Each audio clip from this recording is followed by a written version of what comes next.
যার যার কাজে ব্যস্ত। এখন রাত নির্ঝুম, রাত 12:44 বাজে। এখন আমরা রয়েছি হচ্ছেডাঙ্গা রোডে, বলাডাঙ্গা ক্যাফে বিল হরিণার ঠিক পাশে। শুধু পানি আর পানি, চারি সাইড দিয়ে মনে হচ্ছে যে আমরা সমুদ্র সৈকতের পাশ দিয়ে ঘুরে বেড়াচ্ছি। এত সুন্দর একটা মাঝখান দিয়ে একটা রাস্তা চলে গেছে সমুদ্রের, এমন একটা পরিবেশ খুবই দারুণ লাগছে। যে অনুভূতিটা কীরকম আসলে, যে মানুষ বলে যে হ্যাঁ আশাই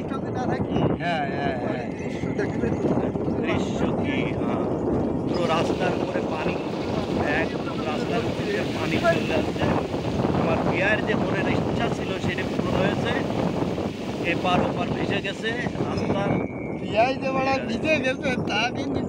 কোনো বিষয় না, ভেজাল জিনিস ভিজতেই পারি আমরা, ওটা আমাদের কাছে কোনো বিষয় না।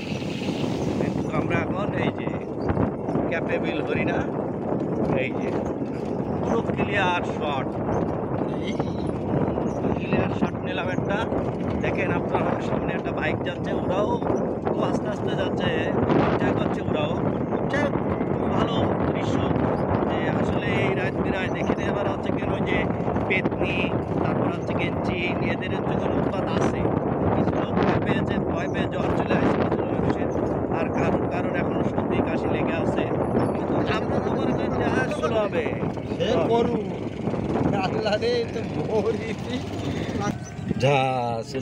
আবার যাচ্ছে, ব্রিজের উপরে উঠে গেছি, কোনো ব্যাপার না। কিন্তু দেখেন এই যে শুধু অন্ধকার, মানে যদি জোনাকি রাত হতো, চাঁদনি রাত হতো, তাহলে আপনাদেরকে বুঝাইতে পারতাম যে আসলে যশোরের ভাষায় বলে যে কঠিন অন্ধকার। এবং পানি দেখেন কত সংনিকটে রাস্তা, এটাই বলে এই যে পানি। রাস্তার উপর দিয়ে 1 বিঘেতেরও বেশি পানি। মানুষ মাছ ধরতে আসছে এই রাতে, হচ্ছে গেন 12টার সময়। অনেক এটা মজার একটা ফিলিংস আসছে এখানে। বিশাল ব্যাপার, একটা কঠিন একটা দৃশ্য। যদি দিনের বেলা আসতে পারতাম তাহলে মনে আরও সুন্দর একটা দৃশ্য রাখ। পানি তো সেই বাড়াবে, বাড়ারই তো কথা।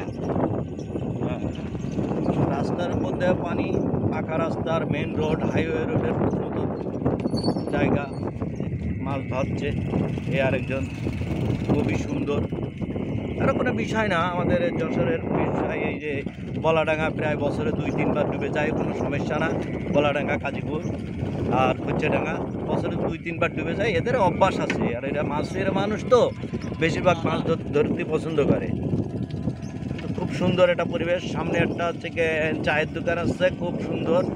এই জায়গা যে চা, ঘুগনি, তারপর হচ্ছে ছোলা ঠোলা এগুলো বিক্রি করে, ভাজা বড়া এগুলো বিক্রি করে। এই দেখেন রাস্তার একদম সন্নিকটে পানি।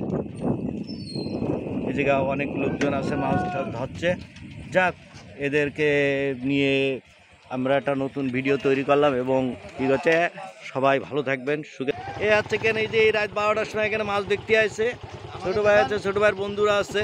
তোমরা এই ইউটিউবে দিয়ে দেবো, কিন্তু সব ইউটিউবে দিয়ে দেবানে, ঠিক আছে? এই যে ছোটো ভাইরা আসছে, খুব ভালো। ছোটো ভাই, তুমি কিছু খাওয়া দাওয়া করছো? আচ্ছা ঠিক আছে, তুমি আর একটুখানি থাকলে আমি আর কিছু খাওয়াতাম, দরকার হয়। ঠিক আছে, কিছু নেই, ঠিক আছে তাহলে আর কি, ঠিক আছে।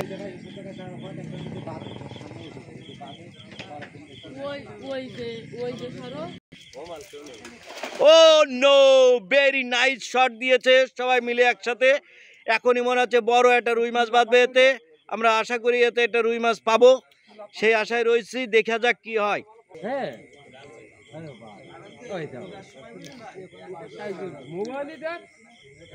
মোবাইল তো মিথ্যে হবে না, ছবি তুলে দিয়েছে।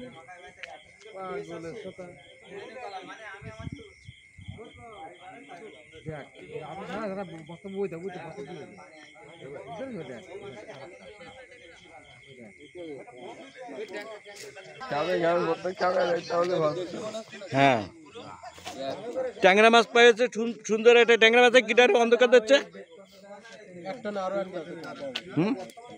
হ্যাঁ, সুন্দর ট্যাংরা মাছ পেয়েছে, দক্ষিণী ট্যাংরা। একদম পুরোপুরি সেই লাগছে, সেই লাগছে।